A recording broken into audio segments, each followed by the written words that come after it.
예부터 상어들은 살인 기계의 청소부라는 이름으로까지 다양하게 불려졌습니다. 심해 위대한 이 동물들의 실제 생활과 명성을 비교하며 같이 탐구해 봅시다. 상어들은 평균적으로 매해 25명 정도를 죽입니다. 하지만 어떤 상어들은 멸종의 위기에 놓여 있기도 합니다. 그들의 몸은 비싸고 이상한 제품이 되어 팔립니다. 거대한 백상어가 멸종한다면 바다의 생태계가 파괴될 것입니다. 이 식인 상어들을 인류로부터 구원해야 될 때가 온 겁니다. 남쪽 바다에 위치한 고립된 러셔스 섬에서는 어부들이 백상어와 많은 접촉을 가져왔지만 그것을 촬영한 사람은 아직까지 없었습니다. 멸종의 위기에 놓일 정도로 많다는 백상어들은 그들을 연구하려는 사람들에게는 어려움을 제공합니다.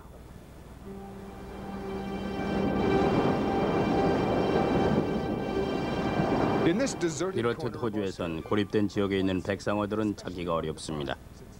그들의 행동을 관찰하는 데에 성공한 사람이 없기 때문입니다. 실제로 심해를 다니는 350여 종의 상어들에 대해서 알고 있는 사실이 거의 없습니다. 귀상어가 무리져 다니는 이유는 아직도 연구자들에게 미스터리입니다. 상어들은 인간보다도 오래됐습니다. 우리는 이 회색 얼룩 상어를 들소 상어보다 더 두려워해야 하는 걸까요? 이런 질문이나 그 밖에 많은 질문들에 대해서 과학은 해답을 별로 안 갖고 있습니다. 그러나 많이 알려진 청상어 같은 상어는 계속해서 식인 상어로 알려져 있습니다. 사납게 생긴 메이커 상어도 평판이 나쁜 편입니다.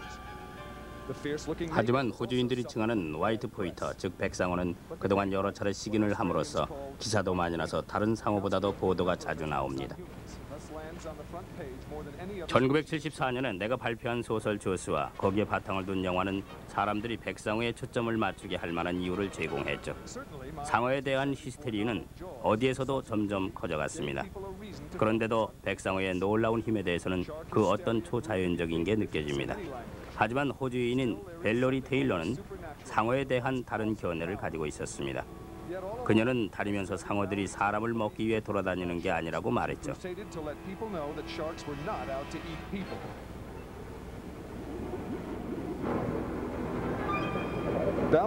그녀는 심지어 청상어의 무는 힘을 알기 위해 철갑옷을 입고 들어갔죠.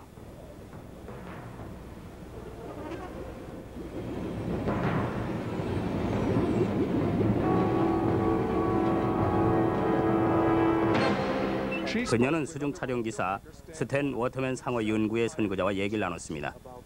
당신이 그 누구보다도 상어들한테 많이 물리고 공격을 받았지만 그래도 상어의 잘못이 아니죠? 절대로 아니에요. 언제나 제 잘못이었죠. 지금도 상어를 지지하시죠? 물론입니다. 하지만 내가 아는 상어 피해자의 대부분이 상어 때문에 다시 물로 들어가요. 또 하나의 그릇된 얘기는 상어의 수가 무한대로 많다는 겁니다. 그들은 고기와 매해 수백만 달러의 돈을 벌어들이는 고급 요리 지느러미 수프를 위해 죽임을 당하죠. 지느러미 차와 캡슐은 전 세계적으로 체험제로서 판매되고 있습니다. 작년엔 6만 5천 톤의 상어들이 전 세계적으로 생산품으로 이용됐지만 그 숫자가 어느 정도인지 알려져 있지 않습니다. 지느러미가 남성의 정력제로서 좋은 기능을 발휘한다는 게 입증되지도 않았는데 가격은 계속해서 오르고 있습니다. 턱 중에서도 백상어의 것은 지금도 고가에 팔리고 있습니다. 백상어의 생존에 필요한 이 커다란 치아는 값비싼 목걸이로 잘 팔립니다. 많은 치아를 가지고 있는 턱은 5천 달러에 팔리고 있습니다. 상어가 지금도 많은 돈을 끈다는 뜻이죠.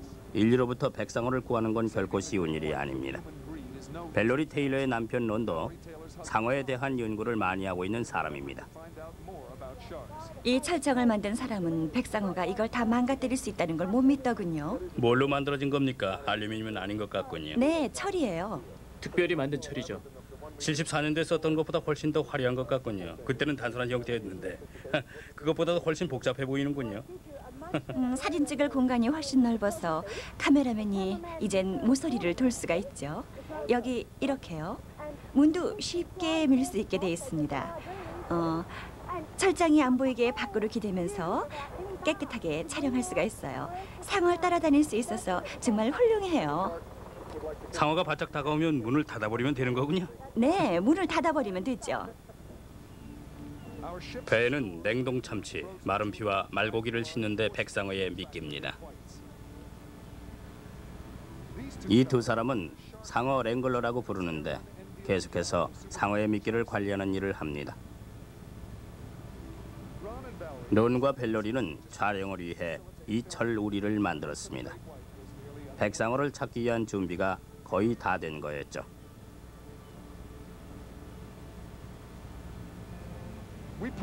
우린 에스퍼런스 근해로 갔습니다.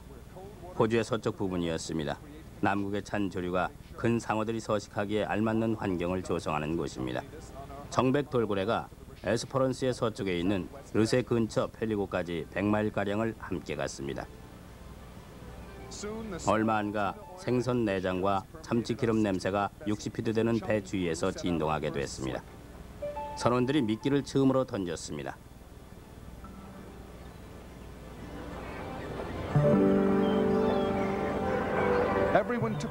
맛있는 시체가 24시간 퍼져나갈 수 있게 하려는 의도였죠.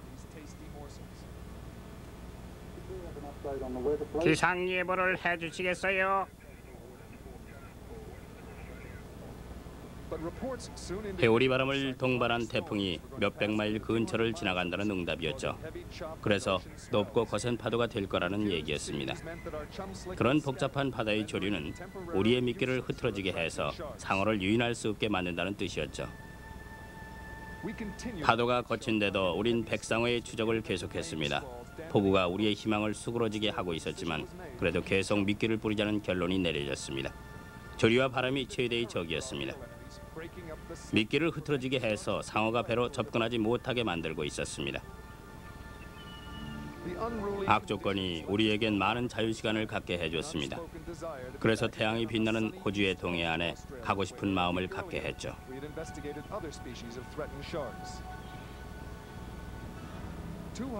시드니에서 240마일 떨어진 작은 어촌 시얼락스는 상어의 보호에 대한 의견 차이가 많은 곳입니다. 옛날엔 이곳에서 많은 회색 얼룩상어가 발견됐지만 이상하게도 급격히 수가 줄었습니다. 여기는 회색 얼룩상어의 보호구역으로 설정하도록 당신이 주장한 곳이죠? 그렇게 보호되는 것도 아니에요. 회색 얼룩상어는 원래가 보호되는 어류에 속해 있죠.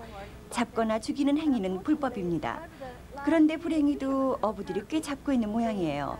그래서 이곳 다이버들은 거의 멸종됐다고 말하고 있어요. 창으로 잡는 걸 그렇게 자제했는데도 없어졌다는 얘기인가요? 그렇다면 안으로 들어가면 예전처럼 떼지어 다니는 걸 보게 될까요? 모르겠어요, 스탠. 들어가 보지 않고 말을 못하겠네요. 론 테일러는 수중 촬영사 중에서도 유명한 사람이죠. 벨로리는 그녀가 찍은 사진으로 많은 상을 탔습니다. 두 사람은 세계에서 가장 잘 알려진 다이빙 커플입니다. 지난 25년간 이들 테일러 부부처럼 이곳의 수중 모습을 그렇듯 자세하게 보여주고 있는 사람들이 없습니다. 시원하고 영양가 많은 조류가 지금도 많은 물고기들에게 식사거리를 제공하고 있습니다. 하지만 론과 벨로리는 동물의 숫자가 현격히 줄었다고 굳게 믿고 있습니다. 카메라 앞에 나서기 싫어하는 가오리는 고독하게 바닥에서 서식합니다. 벨로리는 옛날의 론과 같이 얼룩상어를 떼거리로 볼 수 있는 바위 틈새 쪽으로 갔습니다. 역시 상어를 몇 마리 볼 수는 있었지만 옛날에 이곳을 다니던 무리들은 없었습니다.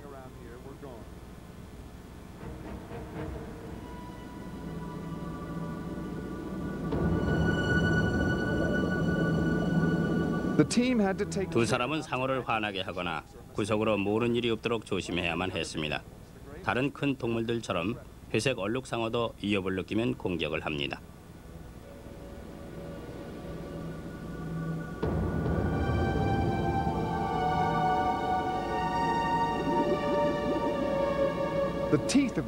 회색 얼룩상어의 이빨은 길고 뾰족해서 무리지어 다니는 작은 물고기를 잘 잡을 수 있게 돼 있습니다.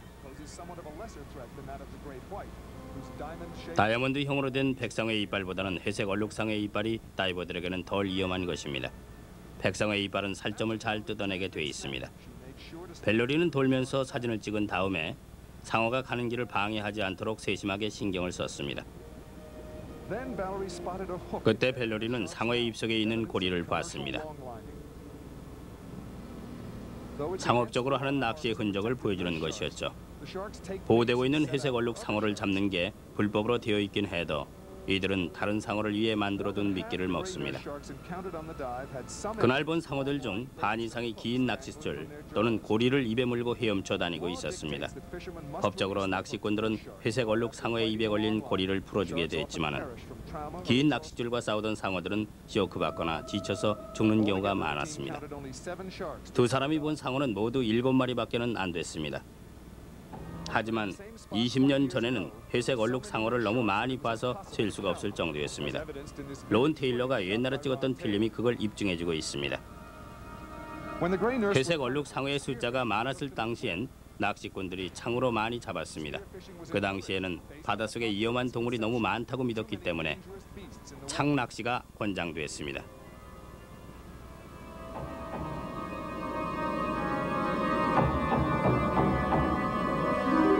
치명적인 뱅스틱은 약을 첨가해서 이상한 스포츠의 일환으로 사용됐었습니다. 또 한 번 회색 얼룩 상어가 무식의 일환으로 인해 피해를 입게 됐죠. 오랫동안 규제 안 받고 죽이던 주민들과 연구원들이 드디어 깨닫게 됐습니다. 1984년에 회색 얼룩 상어에 대한 사냥 금지령이 내려지게 된 겁니다. 그래서 어떤 지역에서는 다시 많이 증가했지만 낚시를 계속한 지역은 예전대로 많아지질 않았습니다. 물고기도 마찬가지죠. 상어가 없으면 물고기도 없습니다. 연구원들은 그 이후에서야 회색 얼룩 상어가 느리게 새끼를 낳는다는 걸 알게 됐습니다. 성장 속도가 느리기에 그들의 숫자가 원상태로 회복되려면 오랜 시간이 걸릴 것입니다. 그만해요.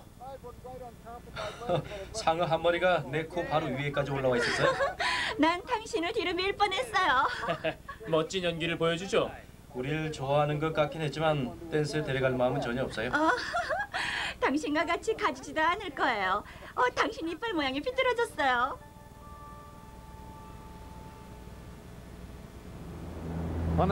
호주의 시얼락스에서 강행한 두 번째 다이브는 상어가 많다고 알려졌기 때문에 많이 보게 되길 기대하고 있었습니다.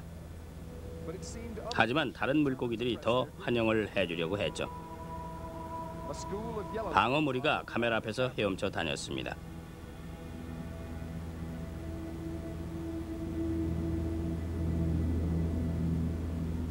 레드 모통도 있었죠.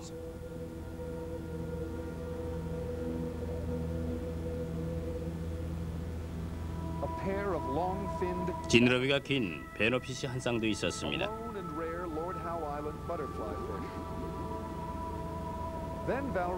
그때 벨로리가 호드 잭슨 상어를 발견했습니다. 이 유사 이전의 상어들은 지금까지도 알을 낳음으로써 재생산을 하고 있었습니다.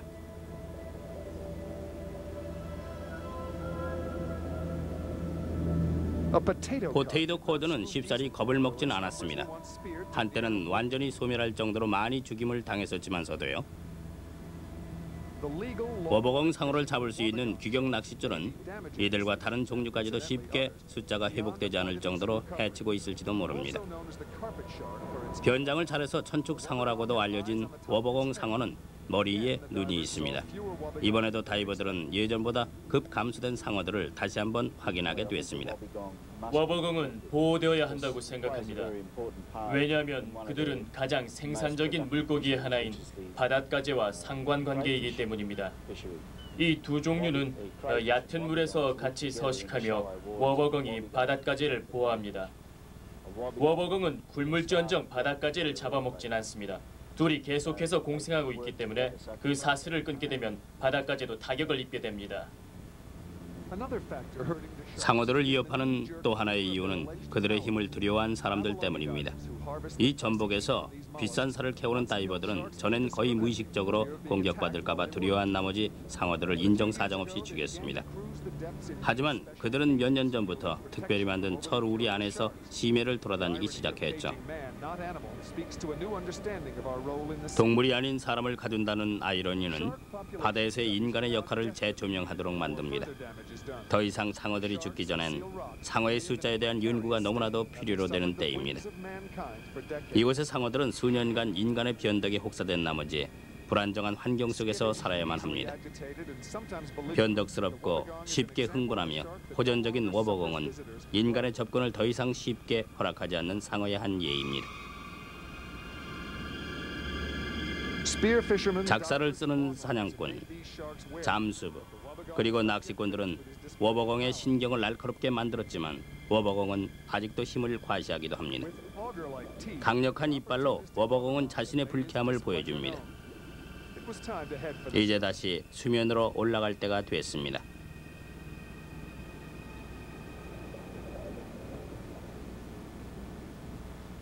그 워버공 봤어요? 당신 장비를 먹으려는 것 같았어. 그래도 날 먹는 것보다 장비를 먹는 게 낫겠죠. 워버공은 얌전해서 같이 놀기 좋은 줄 알았는데 말이야. 웬만한 다른 상어들보다 더 사나운 것 같은데요.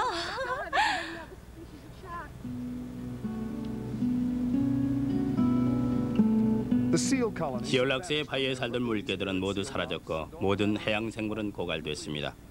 티미르소의 다이빙이 성행하기 전까지는 이 근처에 아주 큰 물고기 떼들이 있었습니다. 하지만 요새의 시올락스는 배가 겨우 2척만 있는 마을입니다. 어부들은 38년 중 가장 빈약한 수확량의 원인이 인간의 욕심 때문인지 조류의 비운화 때문인지 궁금해합니다. 오늘 하루 일의 대가는 빈터치입니다.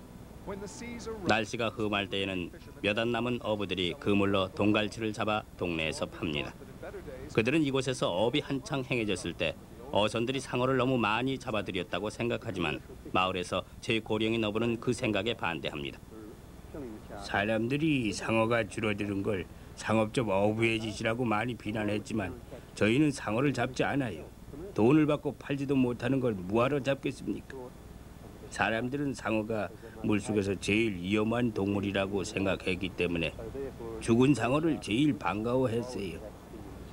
하지만 이젠 우린 상어가 거리 청소부처럼 바다를 청소하는 역할을 갖는 동물이라는 걸 알고 있어요.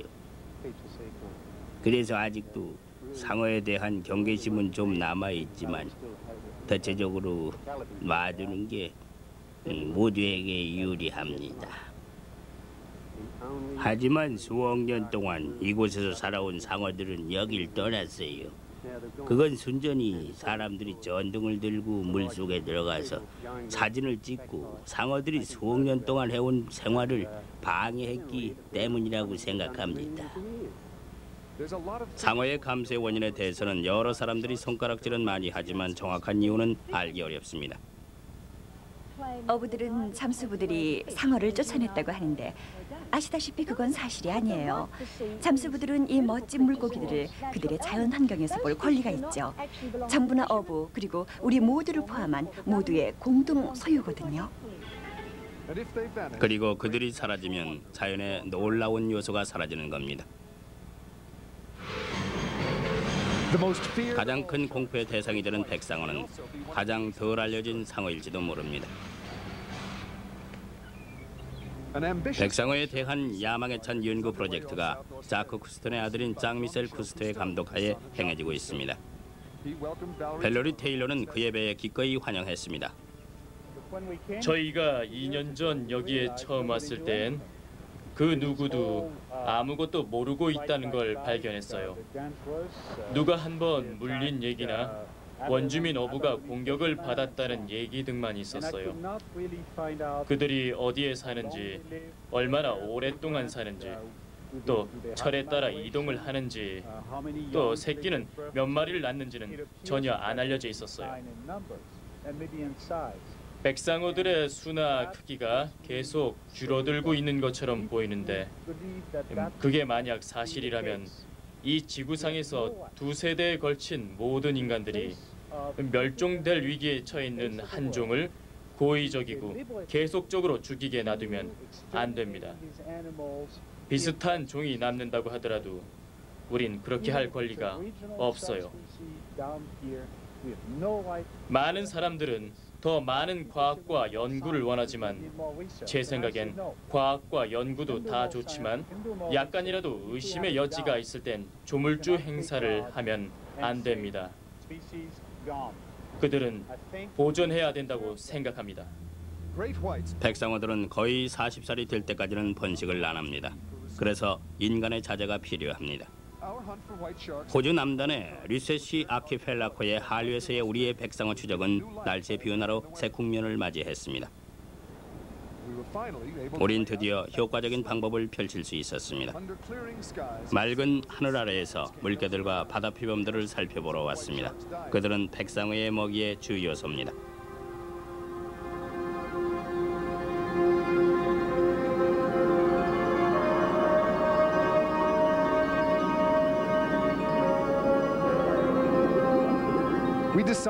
우리는 인간을 한 번도 접해보지 못했을 물개들의 무리와 함께 다이브를 시도해보기로 했습니다.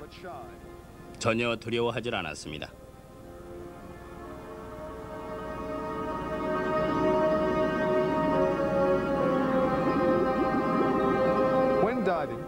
다이빙을 할 때 백상어가 있는지의 여부를 확실하게 하는 방법은 물개들을 살펴보는 겁니다.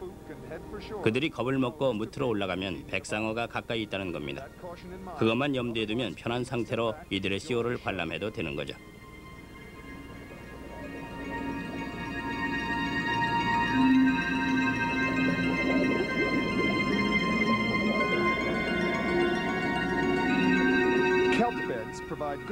켈프층은 물개들에게 백상어와 같은 거대한 육식 동물로부터 숨을 수 있는 피난처가 되어줍니다.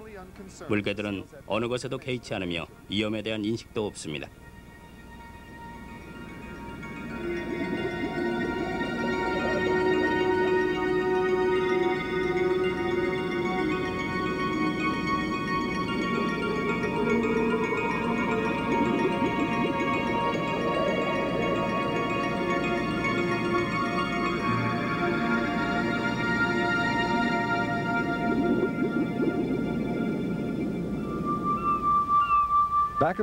배로 돌아온 우리는 미끼를 다시 던지는 수밖에 없었습니다. 백상어가 유인되길 바랄 뿐이었죠. 우리 아군은 연구원들의 생각을 입증하는 듯 했습니다.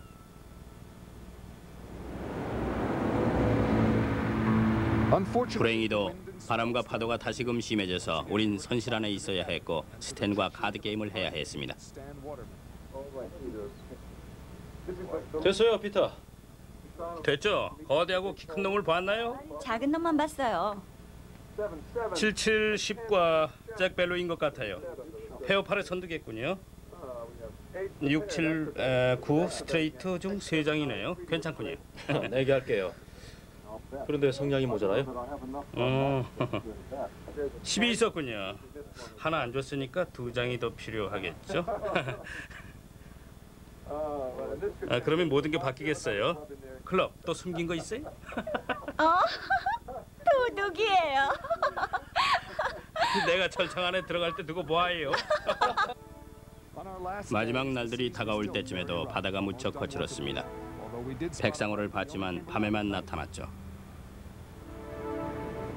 휴 맥켄지 선장은 우리가 배의 위치를 바꿔서 상어가 돌아온다면 우리를 내릴 수 있게 하자고 말했습니다. 저기 한 놈 와요. 오고 있어요. 불쌍해요. 나타난 겁니다. 14페이드나 되는 백상어였죠. 철창을 신속하게 내렸습니다. 올리세요. 예.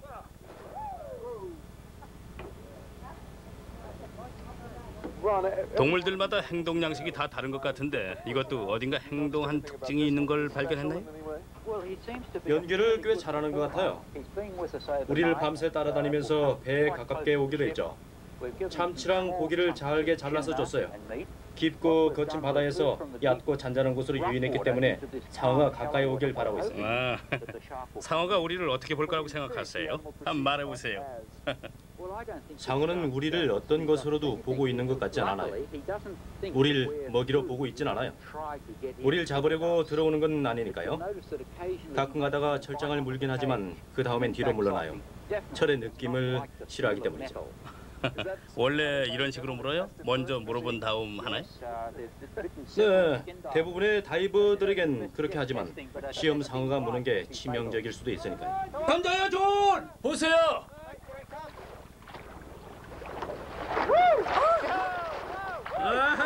좋은 저기예요. 미끼를 반쯤 물었는데요. 미끼를 보는 건가요? 네, 그래요. 뒤로 갔다가 다시 와요. 이쪽으로 오는 것 같은데? 예, 어저께와 같은 미끼로 다시 걸어놨어요. 배를 방금 한 바퀴 돌았어요. 들어와요, 피터. 어서 합시다. 아, 들어와요. 자, 조심. 저도 여러 번 상어 우리에 들어가 보긴 했지만 언제나 불안함이 있기 마련입니다.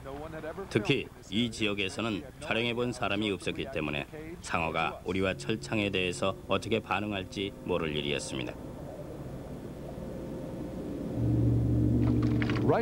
들어가자마자 지역대로 사는 상어가 우리의 등장으로 도망가지 않게 하려고 미끼를 많이 던져 넣었습니다. 철창의 요란한 등장으로 상어가 뒤로 물러선 듯 했습니다. 상어를 유인하기 위해 참치를 미끼로 계속해서 끌고 다녔습니다.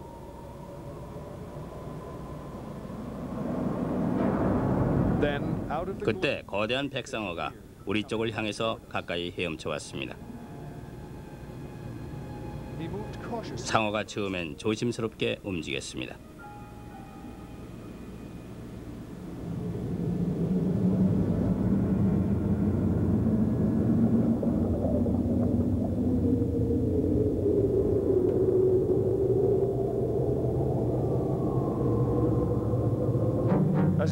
미끼에 다가서자 움직임이 빨라졌습니다.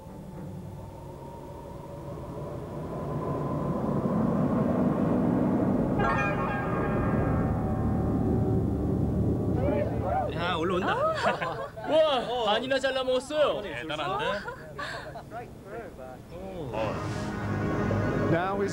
이제 백상어는 철창에는 신경도 안 쓰면서 재빨리 헤엄치며 미끼인 고기와 생선을 먹기 시작했습니다.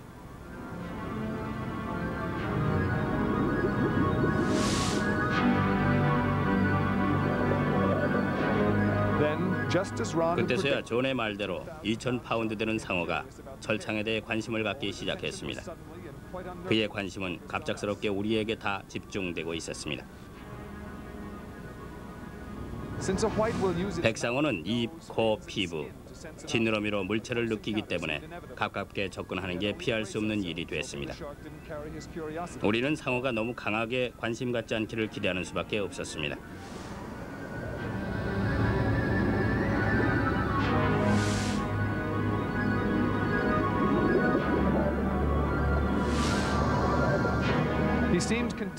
이젠 만족하는 것 같았습니다. 먹이는 안 먹고 그냥 헤엄쳐 다니기만 했습니다.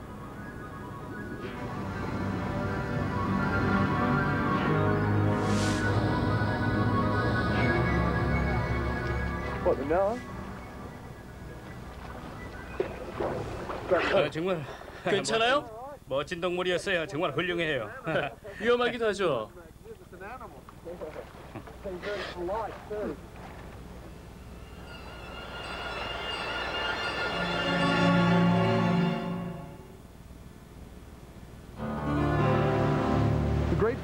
백상어는 하루 종일 우리 배 주위를 맴돌았습니다. 그래서 호주 근해에 있는 백상어를 처음으로 찍을 수 있게 됐습니다. 이번엔 벨러리 테일러가 바다 생물 중 가장 무서운 백상어의 눈을 맞대게 될 차례였습니다.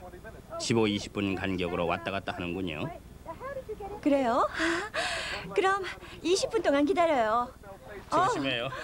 어떻게 들어갔어요, 피터? 이렇게. 한 발을 올려놓고 아까 봤듯이 얼굴을 앞으로 해서 바보처럼 들어갔어요. 됐어요. 카메라 여기 있어요. 즐거운 시간 보내세요.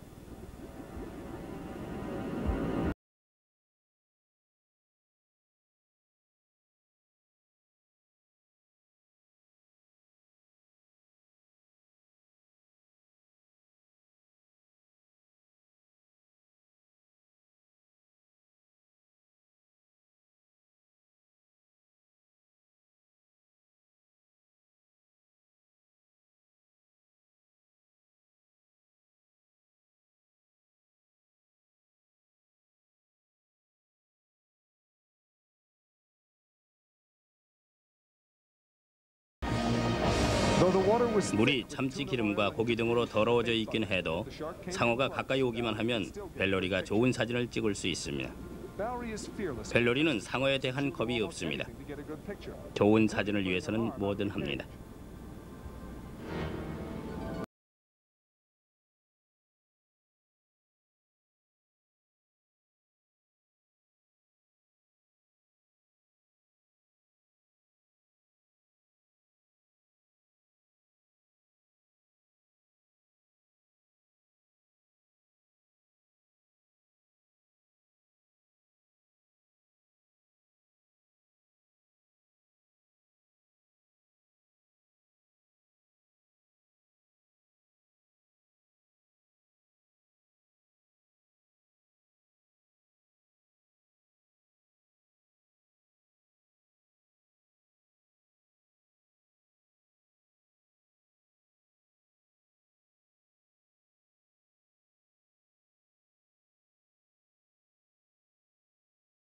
백상어는 수중 동물 중 가장 새끼를 못 낳는 동물로 꼽힙니다. 100살까지는 살아도 재생산을 잘하는 암컷이 최대한으로 낳는 새끼는 12마리로 추정되고 있습니다.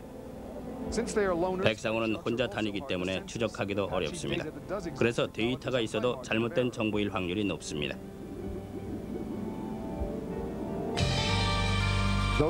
이곳의 백상어가 많이 알려지진 않았지만 크기는 세계 기록에 올라 있습니다. 이건 390파운드 나갔죠. 오늘날 백상어는 그들의 숫자가 어느 정도인지 알기까지는 잡았다가 놓아줘야 하는 제도 장치가 돼 있습니다. 퇴역한 선장이 20년 전 많은 숫자의 상어에 대한 얘기를 들려줬습니다. 고기의 지느러미에서부터 꼬리까지 먹는데 20분 걸렸어요. 아주 대단했어요. 그게 그들이 미친 듯 먹는 때죠. 네, 거기에 빠진다는 거 정말 끔찍해요. 저도 그래요. 무적의 백상어는 그 이후로 멸종의 위기까지 오게 된 겁니다. 우리가 호주 서쪽에 또다시 미끼를 뿌리고 있는데 이번엔 다자란 메이커 상어가 미끼를 먹기 위해 재빨리 다가왔습니다. 스탠 워터맨이 카메라를 들고 찍을 준비가 되어 있었죠. 여기 와요. 흰 백가죽이 올라오는 거 보세요. 백상어보다 작긴 해도 메이커는 공격적인 상어로 알려져 있습니다. 이때 스탠은 발가락을 조심하라는 얘기를 들었습니다. 미끼를 이쪽으로 가지고 와보세요. 이제 와요. 카메라를 이쪽으로 오게 해요. 메이커의 이빨은 회색 얼룩 상어의 것처럼 길고 뾰족합니다. 그들이 살점을 떼내기보다는 구멍을 내는 편입니다.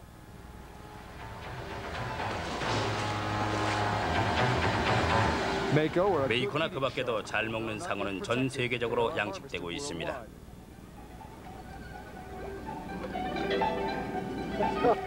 어디 갔죠? 어리긴 해도 정말 팔팔해요.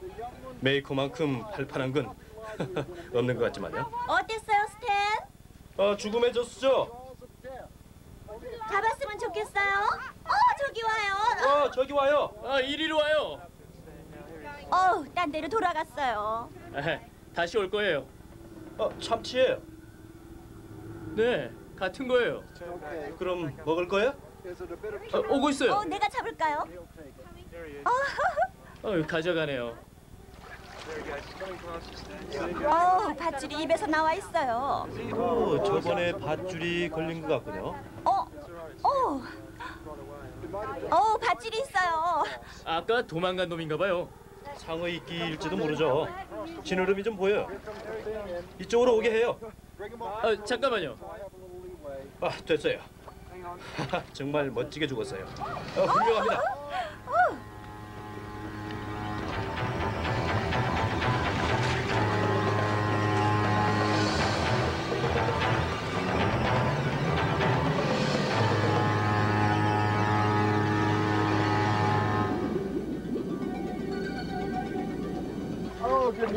잘 가요, 메이커 씨. 정말 아름답죠, 스탠? 잘 가요. 바다가 잔잔해져서 도어섬에 착륙할 때쯤 됐을 때 전물에서 몇 시간 보내는 걸 주저하지 않았습니다. 벨러리 테일러가 제 안내를 맡아줬습니다. 이곳은 백상어가 서식하기엔 좋은 곳이겠군요. 이곳 동물들은 육식 동물에 대한 감각이 있나요? 상어를 두려워해요? 그걸 아는 사람은 없지만 본능적인 공포일 거예요. 그런데 섬에 다 왔기 때문에 얘기하는 건데요. 뱀이 굉장히 많이 있어요. 독사요? 네, 살모사 종류죠. 살모사요? 백하고 어울리는 이름이네요. 피터, 저쪽에 플라크가 두 곳 있으니까 그거 본 다음에 계속 더 가죠. 좋아요. 이 플라크는 섬 주민을 위한 거였나요? 한동안 살긴 했지만 계속 있게 될는지 모르겠어요. 여기 검게 된 거 보이죠? 그게 루타일이란 거죠. 누가 찾으면 이것을 다 지킬 거예요. 그래요? 루타일, 카테님을 만드는 원료예요. 루타일? 카테님을 만드는 원료라고요? 여기 지날 땐 머튼 새 구멍을 조심하세요. 넘어가고 뱀이 그 구멍에 같이 사니까요. 피터, 움직이지 말아요. 살모사가 바로 앞에 있어요. 저기요. 여기? 네, 네, 보여요. 공격할 태세로 몸을 감고 있으니까 더 가까이 오지 마세요. 바보 같은 짓이니까요. 아주 사나워 보여요. 저쪽엔 바다 표범이 무더기로 있어요. 물속에서 잘 논이는데요. 겁을 잘 먹으니까 몸을 숙여서 가까이 접근해야 돼요. 물속에선 안 그러니까 가까이 갈 수 있거든요. 물개예요? 바다 표범이에요? 바다 표범이에요. 귀에 있는 물개죠. 바다 표범은 네 발로 올라서서 뜰 수 있어요. 마디로 돼 있거든요. 손이 마디져 있어요. 물개는 구더기처럼 다녀요. 바람이 많이 부는군요.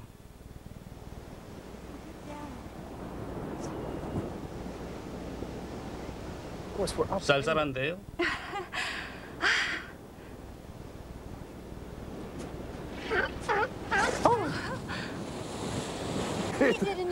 우릴 별로 안 좋아해요, 피터.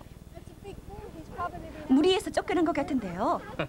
반가워질 않는군요. 그럴 수 있어요? 네, 어떨 땐 그렇게 쫓아내요. 하지만 여자친구가 없으니까 걱정할 필요 없어요. 가요. 모퉁이 돌아서 볼 게 더 많아요. 그럽시다. 조심해요. 자, 어서 내려가 봅시다. 자, 안녕. 안녕. 처음 뵙겠어요. 당신 보러 왔어요.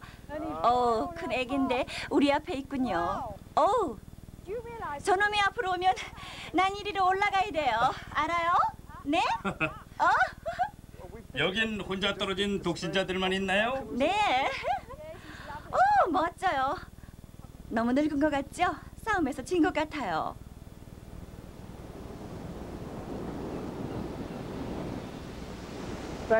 반가웠어요. 그들의 귀한 고기와 가죽 때문에 멸종에 이기에 놓인 바다 표범과 많은 종류의 물개는 이제 법적으로 보호받게 됐습니다. 그래도 뜻하지 않게 많이 죽고 있습니다. 상업적인 그물에 걸려서 익사하고 있죠. 이 무리에는 많은 새 새끼들이 있었습니다. 자신의 사냥 실력과 수영을 잘하기 위해 많이 연습하고 있었습니다. 우리의 존재는 전혀 신경을 안 쓰더군요.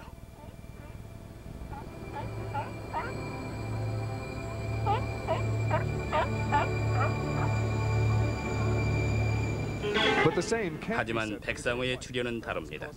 바다 표범과 물개들이 위험을 감지하게 됩니다. 우리가 본 바다 표범도 오랜 기간 동안 같은 백상어의 먹잇감이 됐을 겁니다. 우리가 촬영한 상어일 수도 있습니다. 구역을 설정한 백상어는 일주일에 걸쳐서 먹잇감이 잘 잡히는 곳을 돌아다닙니다. 백상어가 어느 정도의 지역을 지배하고 있는지는 아무도 모르지만 자신의 구역을 7일에 걸쳐서 돈다는 것은 알려져 있습니다.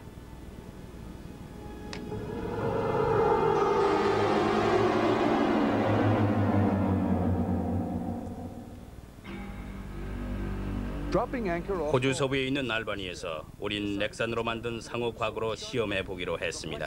플래시 유리에서 나온 겁니다. 이 안에 들어가 본 적이 없어요. 저도 못 들어가 봤어요. 상어가 바로 옆에서 이러고 있으면 아주 멋질 거예요. 조리회에 의해 수직으로 눕게 될 가능성도 있어요. 그럼 옆으로 이렇게 누워서 상어가 가깝게 올 때 편하게 볼 수 있겠죠? 네, 좋은 생각이에요. 그렇게 해야겠어요. 옆으로 눕거나 약간 뜨는 건 괜찮지만 흔들리지 않았으면 좋겠네요. 상어가 어떤 반응을 보일지 보고 싶어요. 당신은 이게 어떻게 작용하는지 봤죠?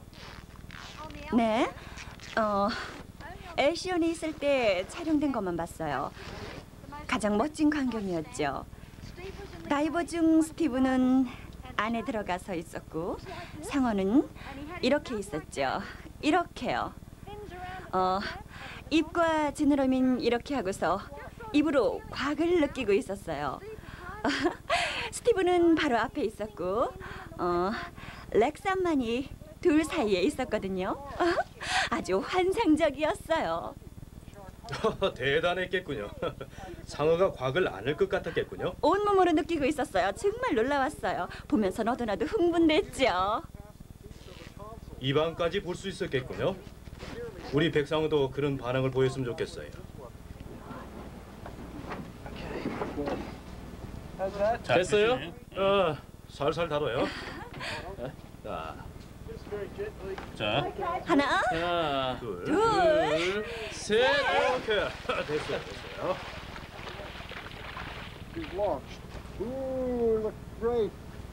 흔들리는 렉산 튜브가 멀미를 유발하게 할 것 같았지만 벨로리는 좋은 사진을 찍겠다는 일념으로 해보겠다고 했습니다. 어우, 여기로 들어가야 된다고요? 네, 흔들릴지도 모르니까 조심하세요.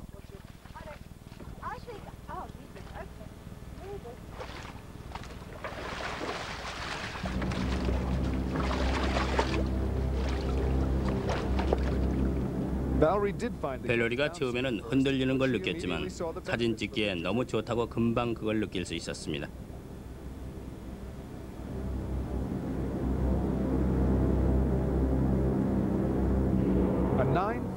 (9피트) 되는 청상어가 우리의 미끼를 냄새 맡고 곽이 뭔지 알아보기 위해 가깝게 접근해 왔습니다. 우리의 놀라운 기술엔 관심을 안 두더군요. 냄새가 없어서 그랬던 것 같았습니다. 청상어도 백상어와 마찬가지로 살을 찢어낼 수 있도록 이빨이 다이아몬드식으로 돼 있었습니다. 청상어는 다이버들을 주저하지 않고 공격합니다. 이 상어는 우리의 미끼에 관심이 높았습니다.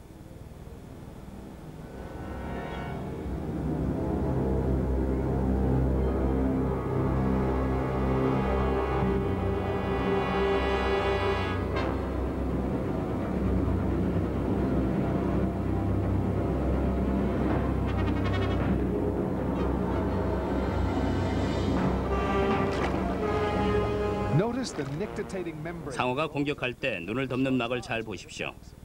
큰 상어류에는 흔히 찾아볼 수 있는 특징입니다.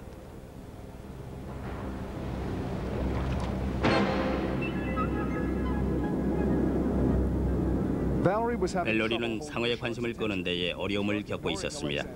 상어가 튜브를 무시했기 때문에 사진 찍을 기회가 별로 생기지 않았습니다.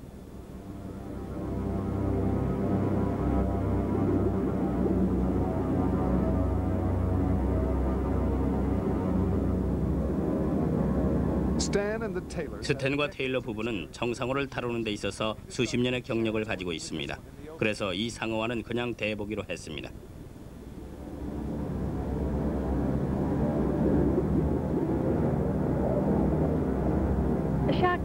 상어는 손이 없기 때문에 이해하지 못하는 것에 손을 대곤 이건 철이구나 식으로 느낄 수가 없습니다.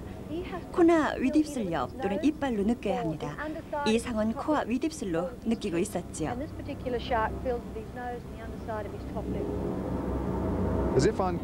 청상어는 큐를 받은 듯 곽에 대한 조사를 하기 시작했습니다.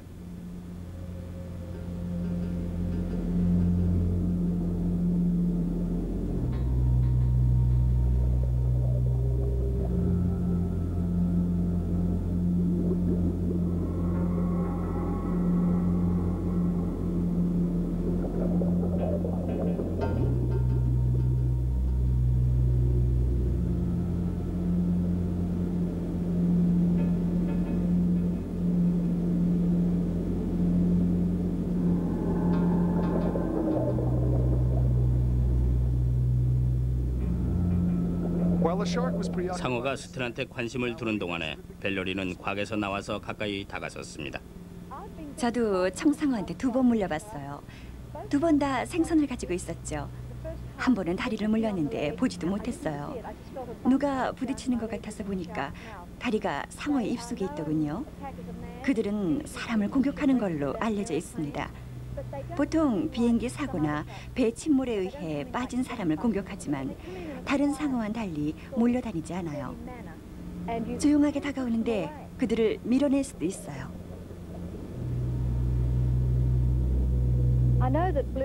청상어가 캘리포니아 남해에 많이 출현하는 건 알아요. 하지만 호주에서 촬영된 청상어는 내 경험으로 보건대 한 번도 없었죠. 정말 놀라웠어요. 존과 저한테는 멋진 경험이었어요.